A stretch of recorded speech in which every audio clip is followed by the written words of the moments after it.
One of the good things about not being able to go out very much and not being able to go to work is that it gives you time to actually keep up with changes in science. And there are some really good online courses at the moment and seminars. And the one I'm just about to log into is about coronavirus and COVID, and it's being put on by New Scientist, the science periodical, and it's going to keep me really up to date with what's happening. So I'll probably be bringing that into this unit, which you're just about to start. And in this unit, you'll discover that all the time we're having to update our understanding of the immune system and the way that it actually works. And it's much more complicated than we used to do. But first of all, I'm going to watch this, and then I'll come back and we'll start to look at what we do know about the immune system.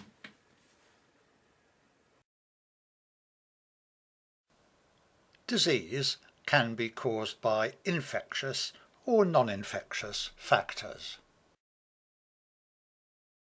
Much of these two screencasts are going to be concerned with infectious diseases caused by pathogens or microbes.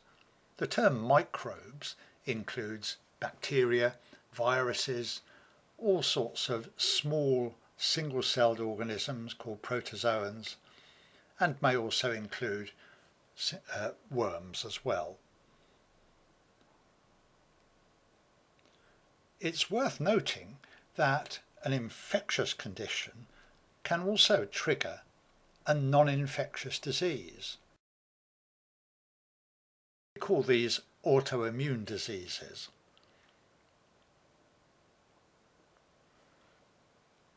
In simple terms, there are two wings to our immune systems. Modern science terms them the innate and the adaptive responses.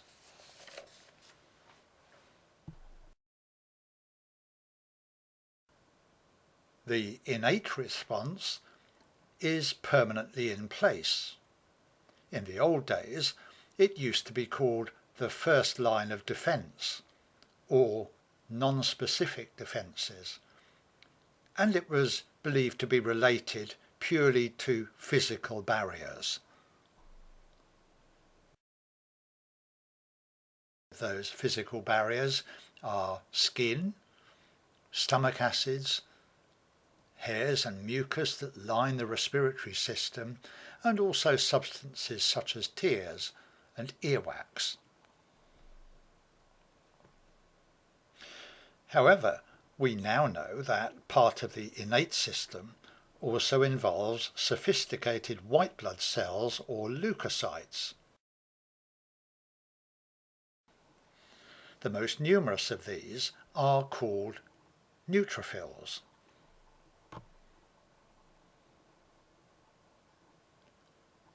How about the adaptive system?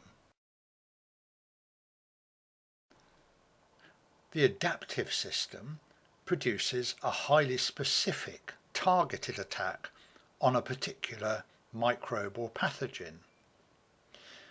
It may take longer to develop, several days, but once developed, the memory is stored by the immune system, and immunity may well last a lifetime. But yet again, the more we come to find out about the immune system, we've now discovered that the innate and adaptive systems work closely together by signalling to each other. So, innate responses may result in specialized antigen-presenting cells passing information to the B lymphocytes or even T lymphocytes. And also chemicals called complements may be involved, and they promote an adaptive response. Likewise, the adaptive response of T cells and B cells, especially T helper cells, may well result in the innate responses being primed up and actually becoming much more effective and reacting even more quickly than they do normally. We're going to finish this screencast by looking at an innate response. It's the inflammation response. Inflammation can be sudden onset or acute, maybe due to a wound or infection, or it could be long-lasting or chronic, maybe due to an autoimmune response. We're just going to look at acute onset due to a wound. Let's imagine that you're out in the garden and you sustain a wound.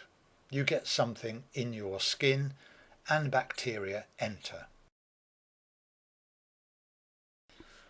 The entry of the bacteria activates special immune cells in the skin layers called mast cells. And mast cells are very effective at producing a substance called histamine. Histamine has the effect of promoting blood flow to the site of the wound and also making capillaries leaky. So it becomes easier for neutrophils to leave the blood supply and become attracted to the bacteria by the chemical messages given off by the bacteria, a process called chemotaxis. Once the neutrophils reach the bacteria, they engulf them and then destroy them, a process called phagocytosis.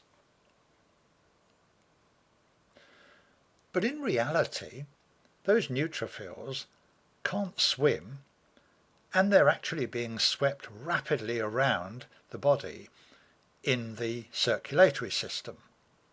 So they're in danger of being continually swept past the wound site. How on earth do they stop and get out of the blood supply to the bacteria?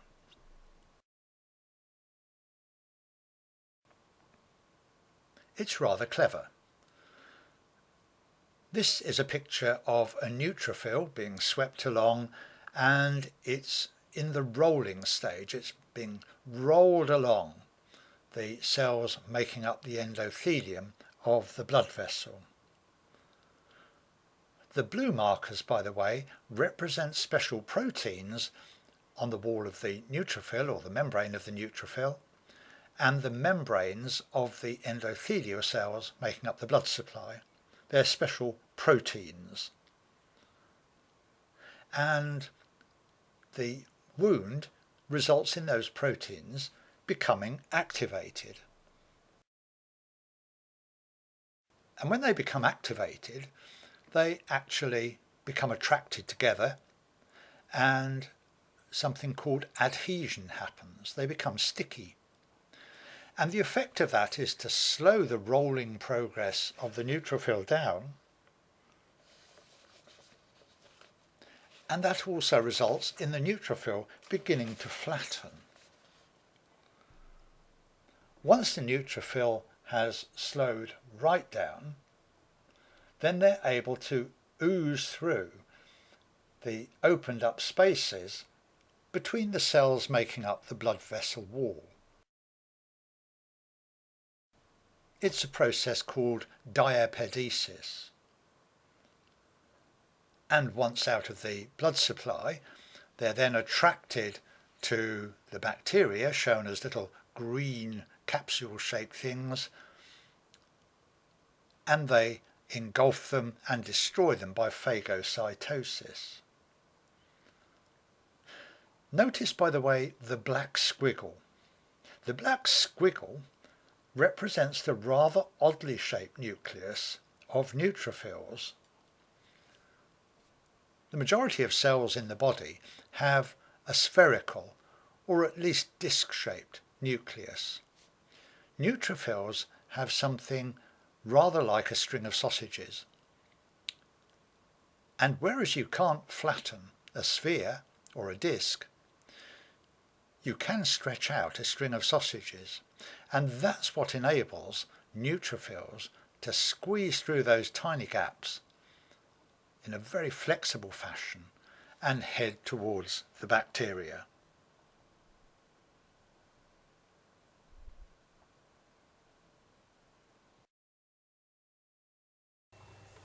Well, I hope you enjoyed that.